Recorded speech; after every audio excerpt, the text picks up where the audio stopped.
తల్లిదండ్రులు కావాలనుకునే మీ కలని నిజం చేసుకోండి. ఆర్థిక స్థితికి అనుకూల పద్ధతిలో మామ్ ఐవీఎఫ్ తో. ఫస్ట్ ఈ సాంగ్ రిలీజ్ అయిన తర్వాత మనకి ఎవరు ఫస్ట్? మన అమ్మ నాన్న. సో వాళ్ళ పేరెంట్స్ అసలు రియాక్షన్స్ ఎట్లున్నాయి అంటే, మన ఇంట్లో మనం కామనే, ఎంత పెద్ద కొడుకైనా కూతురైనా కామనే, మన కళ్ళ ముందు కనబడతాం. అసలు మన ముందు ఉన్న పిల్లలు ఈరోజు ఇంతమంది ఆదరిస్తున్నారనే ఒక ఎగ్జైట్మెంట్ ఉండదు చూసారా? అది మీరు చూసారా మీ అమ్మ నాన్నలో? చూశాను. ఫస్ట్ మా డాడీ మెయిన్ మొత్తం షూట్ నుండి వస్తుంది కాబట్టి ఎలా అవుతుంది సీన్ అని మా మమ్మీకి తెలిసి ఉంటుంది కదా. షూట్ అయ్యేటప్పుడు మాట్లాడుతుంటే కన్నీళ్ళు వచ్చే మూమెంట్ కొంచెం వదిలేస్తే మొత్తం అయ్యో షూట్ అయ్యేటప్పుడు మమ్మీ చూస్తుంది కాబట్టి ఇక మమ్మీకి ఐడియా ఉంది లైక్ షూట్ ఇలా అవుతుంది. డాడీకి తెలియదు కదా ఇలా షూట్ నేను ఏ కాస్ట్యూమ్ వేసుకున్నానని. ఒకటేసారి అవుట్పుట్ చూసేసరికి తను చాలా ఎమోషనల్ అయిపోయారు. ఇలా హగ్ చేసుకొని అబ్బా చాలా ఎమోషనల్ అయిపోయారు. అండ్ మమ్మీ కూడా 1 సెకండ్ నాకు ఏడుపొస్తుంది. పర్లేదు, అది ఒక ఆనందం. అది అంటే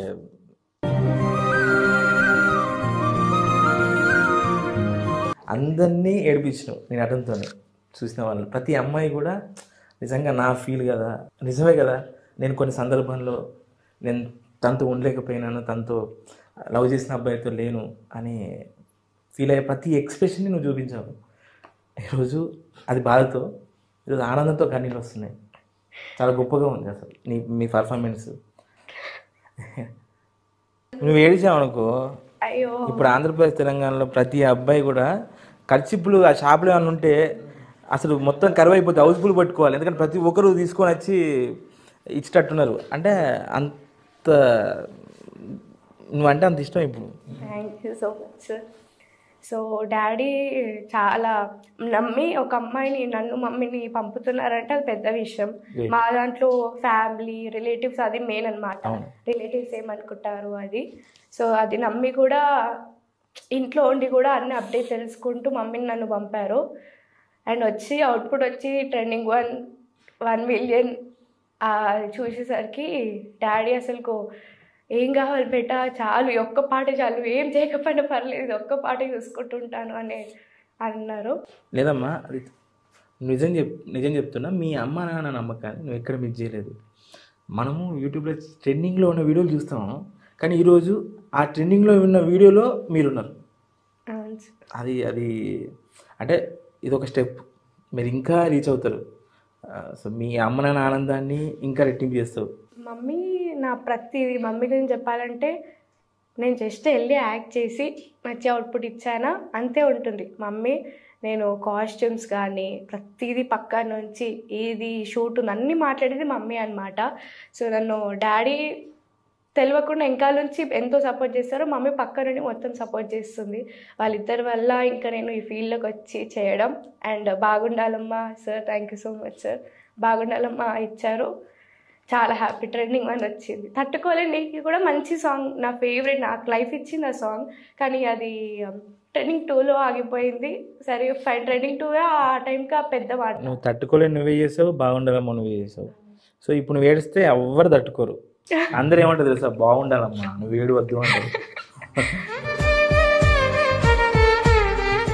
ఈ సాంగ్లో ఏం చేస్తున్నావు అంటే, నువ్వు ప్రతిసారి నువ్వు చేసే ప్రతి యాక్టివిటీ ఏంటంటే మీ ఫ్యామిలీ మెంబర్స్ కనో మీ అమ్మ నాన్నకనో అనుకుంటున్నారు, కానీ హీరో పాయింట్ ఆఫ్ వ్యూ చేస్తున్నావు. ఒక ఎక్స్ప్రెషన్ ఉంటుంది, అంటే మీ అమ్మను హగ్ చేసుకొని వెనక నుంచి హ్యాండ్స్ ఫోల్డ్ ఇలా దండం పెట్టి అబ్బాయికి చెప్తావు నాకు క్షమించు తప్పైందని. ఎంత బ్యూటిఫుల్ ఇచ్చావు తెలుసా. Thank you sir.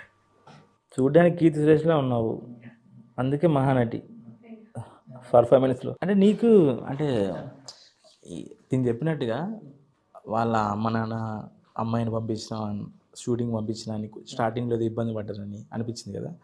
కానీ నేను చాలా అబ్జర్వ్ చేశాను ఈ పాటల్లో, ఎక్కడ కూడా లేడీస్ని ఎప్పుడు కించపరచవు, అమ్మాయిలు ఎప్పుడు కించపరచవు.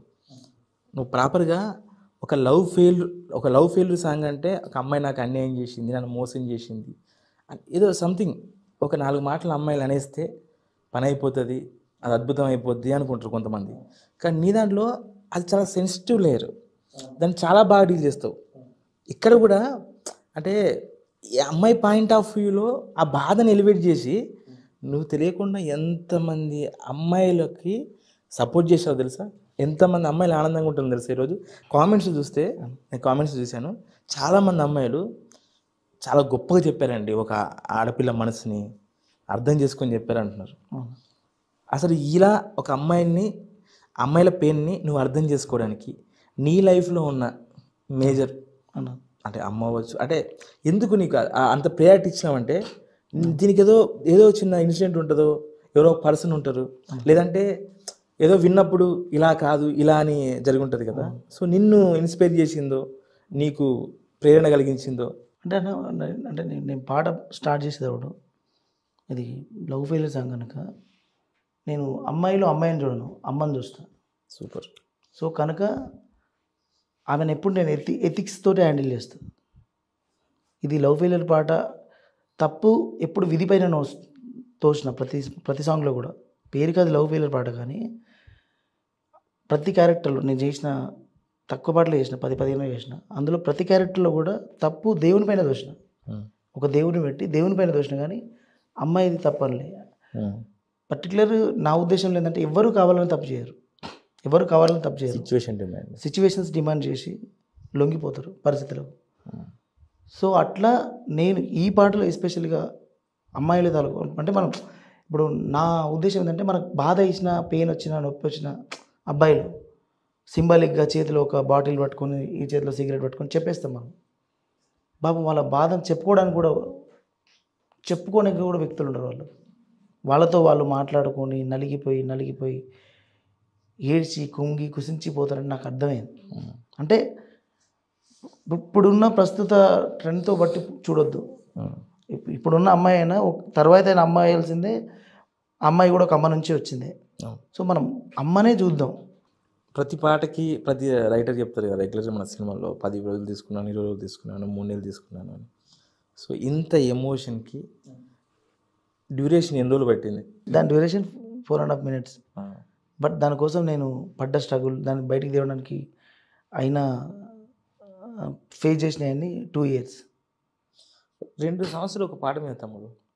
అంటే నాకు తెలిసి ఆల్రెడీ యువర్ సక్సెస్, చాలా సాంగ్స్ ఉన్నాయి, చాలామంది మనోడు దాంట్లో పర్ఫార్మెన్స్ చేద్దామని టచ్లోకి వస్తున్నారు నాకు తెలిసి. అండ్ వన్ మోర్ థింగ్ ఏంటంటే డబ్బు వస్తుంది, చాలామంది ఎక్కువ పాటలు చేస్తే ఎక్కువ డబ్బులు వస్తుంది అనుకుంటారు కదా. ఈ 2 సంవత్సరాలకి ఒక పాట మీద నువ్వు టైం స్పెండ్ చేయడానికి కారణం ఏంటి అసలు? నేను యాక్చువల్లీ ఆ పాట మీరు ఇప్పుడైతే ఏదైతే చూసిర్రో ఇది జరుగుతుందని, అది పుట్టినప్పుడే నేను చూసిన. అది జరగాలంటే అనుకున్నాయని యాస్టిస్కి కుదరాలి. అన్నీ ఏదో ఒకటి. నా ఉద్దేశం ఏంటంటే పాటను బయటకు పంపించినప్పుడు మన వల్ల పాట చెడిపోతుంది, నా వల్ల ఈ తప్పు చేయడం వల్ల పాట చెడిపోయింది అనే బాధ నేను సంపాదించిన డబ్బు, ఫస్ట్ ఆఫ్ ఆల్ నాకు డబ్బు, ఈ టైం ఇవ్వని సంతోషం. సో కనుక నా వల్ల పాటకు ఏం అవ్వద్దు, ఏం జరగొద్దు అనేంతవరకు నేను దాంతో ట్రావెల్ అవుతూనే ఉంటాను. నేను చేసేది ఏం లేదు. ఇక రేపు దేవుడు చేసేదే ఉంది, దేవుడా ఇది నీ పూచి అన్నప్పుడు వదిలేస్తాను. సో అది వచ్చే వరకు ఇప్పుడు ఎందుకంటే నా టీం కూడా అందరు బిజీ అయిపోయారు. ఒక టైం ఒకరికి కుదరక అయితే అమ్మాయి ఎమోషన్ని అమ్మాయితో ట్రై చేద్దామని 8 మంది సింగర్లను మార్చిన. 8 మందికి దాదాపు ఫుల్ పేమెంట్స్ ఇచ్చి పాడించిన. 8 మంది సింగర్స్ని ఒక పాట పాడిన 8 మంది సింగర్స్ మార్చిన. ఎక్కడన్నా ఇంకెవరన్నా తోస్తారు, ఇంకెవరన్నా.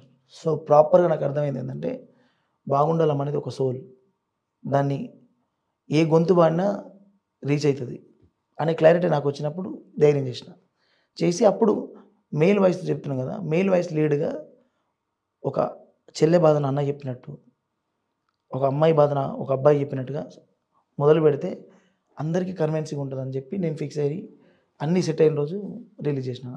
ఈ గ్యాప్కు 2 years పట్టింది. 2 yearsలో నేను ఈ పాట మీద నేను లేను. ఈ పాట ఫుల్ఫిల్ అయ్యేంత వరకు వేరే పని చేసుకుంటూ ఈ పాట పైన ఉన్నా. సో ఇది జరగాలని, ఇప్పుడు ఏదైతే జరిగిందో ఇది జరగాలనే ఒక ముఖ్య ఉద్దేశం. అంటే మనం ఎవరు ఎక్స్పెక్ట్ చేయం అంటే ఒక పాటకి 2 సంవత్సరాలు తీసుకుంటాడా అని. ఎందుకంటే ఒక సక్సెస్ వచ్చిన తర్వాత ఇమీడియట్గా చాలా పనులు చేయాలి. అంటే నాకు తెలిసి నేను కూడా చాలామంది అంటారు, ఇది 2 సంవత్సరాలు ఒక పాట మీద ఎందుకు, వస్తున్నాయి 10-20 చేసి అంటే నువ్వు ఎందుకు అసలు, అంటే ఈ సక్సెస్ నీకు అంటే ఇంకేం ఇవ్వలేదా? అనా అంటే నీ మైండ్లో ఇంకేం ఇవ్వలేదా? రెగ్యులర్ ఒక పాట సక్సెస్ రాగానే మనం ఇది మనం అది అనుకుంటూ ఏదో ఐడియాస్లో ఉంటారు. అవును నువ్వు మళ్ళీ ఇంకో పాట కోసమే మళ్ళీ పెడుతున్నావు కదా. అవును. అసలు నీ దృష్టిలో పాట అంటే ఏంటి? అంటే నేను నా వర్షంలో చెప్పాలంటే అంటే ఇది అహంకారం కాదు కానీ బుల్లెట్ బండి కంటే హై చూస్తాం ఇక మనం నా లైఫ్లో. బట్ నేను చూడాలనుకుంటా మెంబర్ ఆఫ్ అంత పెద్ద సక్సెస్ అంతమంది మాట్లాడారు, అంత అంత అది క్రియేట్ చేసింది మీడియానే వెలిగెత్తి చెప్పింది ప్రపంచానికి. సో అది ఆ రోజే ఈరోజు ఏంటి అనే మైండ్ సెట్ నాది. పైగా నేను పాటను డబ్బుతోటి కాలంతోటి కొలమానం చేయను. అది నాకు ప్రాణం లాంటిది. అది బతికితే చాలు, సూపర్. మన జ్ఞాపకంలాగా మిగిలిపోయి ఉంటుంది. పైగా మనం ఇంత సంపాదించినాం, ఇంత చేసినాం, ఇంత వచ్చింది అనేది ఎవరు మాట్లాడుకోరు. పాట బతికితే మనం పోయినాక మన జ్ఞాపకాన్ని గుర్తు చేస్తుంటుంది ప్రపంచం నలుమూలలు తిరుగుకుంటూ. సో దాన్ని బతికించడం కోసం ఎంత త్యాగమైనా, ఎన్ని తిట్లైనా, ఎంత ఎవరేమనుకున్నా పాట బతకాలి. ఫైనల్గా పాట బతకాలి. అంటే ఇప్పుడు ఆ పాట బతకడం వల్ల రిలేషన్స్ బతుకుతాయి, ప్రేమలు బతుకుతాయి, గౌరవాలు బతుకుతాయి, నమ్ముకున్న ప్రొడ్యూసర్ బతుకుతాడు. నా ఇంటెన్షన్ అది. అంటే నేను 100 పాటలు చేసే శక్తి నాకు లేదు, నేను ఒప్పుకుంటాను. బట్ ఒక్క పాట 100 ఏళ్ళు గుర్తుండిపోవాలనుకుంటాను. సూపర్. సో అది దానివల్ల నేను కొన్నిసార్లు మైనస్ అవుతున్నా, కొన్నిసార్లు ప్లస్ అవుతున్నా. నాకు తెలుసు లక్ష్మణ్ గురించి, మా ఇద్దరిది ఒక 12 సంవత్సరాల ట్రావెల్. బట్ అందరికి తెలియాలని చెప్పి మన నోటి నుంచి చెప్పిస్తున్నా. అంటే ఎలాంటి సిచ్యువేషన్లో చూసానంటే, ఆకలి అవుతుంది అని అంటే జనరల్గా మనం టిఫిన్ చేస్తాము. వాడు ఒక 10 రూపాయల పానీపూరి తిని కడుపు నింపుకుంటాడు. ఆ రోజుల్లో కూడా మాడుకునే టాలెంట్కి చిన్న సాంగ్స్ వచ్చేవి కొన్ని, అంటే మినిమం డబ్బులు వచ్చేవి. ఇప్పుడు పానీపూరి తినే సిచ్యువేషన్లో ఉన్నవాడు డెఫినెట్గా డబ్బులు తీసుకొని ఓ బిర్యానీ తిందామను, కొంచెం బెటర్గా బతుకుదాం అనుకుంటాడు. నేను అప్పుడే అడిగాను లక్ష్మణ్ ఏదో ఒక పాట, ఈ పాట గురించి ఎందుకే అంత ఆలోచిస్తూ, ఒక పాట గురించి చాలా వస్తున్నాయి కదా, వాడు మిగతా వాళ్ళు ఎవరు అడ్వాన్స్ ఇస్తున్నారు రాయంటే, నాతో కాదన్న, నాకు ఇది మైండ్లో పడిపోయింది. ఫస్ట్ దీని మీద జరుగుతుంది, దాని తర్వాత అంటే మనోడు పెన్ను పెట్టాడు. పెన్ను పెట్టి రాయడు ఎప్పుడు, మైండ్లోనే మొత్తం అంతా గ్రౌండ్ వర్క్ అంతా మైండ్లో చేస్తాడు. చేసి అది పర్ఫెక్ట్ అన్నప్పుడు అప్పుడు కూడా రాయడం నాకు తెలిసి అప్పుడు కూడా రాయవు. అది ఫ్లో వెళ్ళిపోతుంది, అది కంపోజింగ్కి వెళ్ళిపోతుంది. అంటే నేను చూడలే, నేను అదే అనుకున్నా, ఇంత పిచ్చి ఆ రోజుల్లో కూడా మావాడు ఆ స్ట్రగుల్ ఎదుర్కొన్నారు, పక్క వాళ్ళ కామెంట్స్ కూడా ఎదుర్కొన్నావు నేను చూసినప్పుడు. అసలు అందుకే అనిపిస్తుంది బాగా పెయిన్ ఉన్నవాడికి పెన్ అవసరం లేదని. సో ఆ పెయిన్ చాలా గొప్పది. సో అప్పటి నుంచి చూసిన ఆయన పాటకు ఉన్న డెడికేషన్ ఏంటి, పాట అంటే ఈ అమ్మాయికి యాక్టింగ్ అంటే మీకు ఎంత ప్యాషన్ మీ ఇద్దరికి. సో తనకు పాట అంటే నెక్స్ట్ లెవెల్. అసలు ఫస్ట్ పాట కంటే ముందు ఆయన లక్ష్మణ్ కృష్ణగారు వచ్చే బిఫోర్ ఏం చేశారంటే, రవితేజ గారికి అంటే ఏదో ఆ మధ్యలో సినిమా ఓపెన్ అయింది, దానికి మనోడు పోస్ట్ లెటర్స్లో ఉంటాయి కదా, అదే పోస్టేనా, ఉత్తరం రాసి, ఉత్తరంలో డైలాగులు రాసి పోస్ట్ పంపించేవాడు అడ్రస్ తెలుసుకొని కదా. అసలు అదేంటి అంటే ఊళ్ళో ఉన్నప్పుడు నుంచి కూడా సినిమా అంటే పిచ్చి అన్న, చిన్నప్పటి నుంచి పిచ్చి. బట్ ఇటు రావడానికి ఒక వే తెలియదు, ఎట్లా రావాలో ఎవరు పరిచయమో తెలియదు, ఎటు పోతాం కూడా తెలియదు. ఇదొక మనకు అంధకారమైన ప్రపంచం, మనకు తెలియదు అసలు, ఆ తోవ తెలియదు. బట్ పోతా ఉన్నాం, ఏదో రోజు గెలుస్తాం అన్నట్టుగా పోతా ఉన్నాం. అట్లా అప్పుడు టైటిల్ సాంగ్స్ ఫేమస్ అయి ఉండేది. టైటిల్ సాంగ్స్ అనేది సినిమాలో ఒక టైటిల్ సాంగ్ పక్కా ఉంటుండే. సో అట్లా ఆ సినిమా కొబ్బరికాయ కొట్టి ప్రారంభం టైటిల్ అనౌన్స్ చేసేది కదా, ఆ టైటిల్ నేను పాట రాసి పంపేది ఆ సినిమా ఆఫీస్కి. అట్లా కొన్ని డైలాగులు, ఆ స్టార్ ఈ డైలాగ్ మాట్లాడితే ఎట్లుంటుంది, ఈ డైలాగ్ చెప్తే ఎట్లుంటుంది అని చెప్పి నేను డైలాగులు రాసి నేను కొంచెం మూమాట వస్తుంది. పాపం రామే చాలాసార్లు నన్ను పట్టుకొని తీసుకెళ్ళాడు. ఇంకా అంటే నాకు కొంచెం, నీకు తెలుసు అంటే నాకు కొంచెం సెన్సిటివ్ మైండ్ సెట్, అవతల ఏమన్నా పుసుకుని ఒక మాట అంటే ఏమో హట్ అయిపోతాము అని చెప్పి, అందుకని నేను బాగా తగ్గి ఉంటా. అట్లా నేను పోస్టులు పంపిస్తూ ఉంటే అవి కూడా అప్పుడప్పుడు అడపదడపగా అక్కడక్కడ థియేటర్లో చూసేది. ఎందుకంటే అవి మేము మా కాలేజీలో చెప్పిన తర్వాత పంపించేది. వాళ్ళు చూసి పలానా ఇక్కడ ఉందిరని డైలాగ్, పలానా ఇక్కడ ఉందిరని డైలాగ్ అంటుంటే ఏదో మన నేమ్ లేకున్నా మన ఇది లేకుండా దూరంకి వెళ్ళి చూసుకొని మురిచిపెట్టాను. మనం ఇన్ని మాటలు పంపితే ఒక మాట వచ్చేది అందులో. అప్పుడే అంటే నువ్వు రాసిన డైలాగ్లో కొన్ని డైలాగ్ పెట్టుకునేవాళ్ళు, మాట వచ్చేది ఏదో ఒక మాట, ఆ సెంటెన్స్, ఆ ఫ్లో. అలా అలా వచ్చిన డైలాగ్ గుర్తుందా? ఉన్నాయి కానీ ఇప్పుడు అయిపోయింది. వద్దా? ఆ.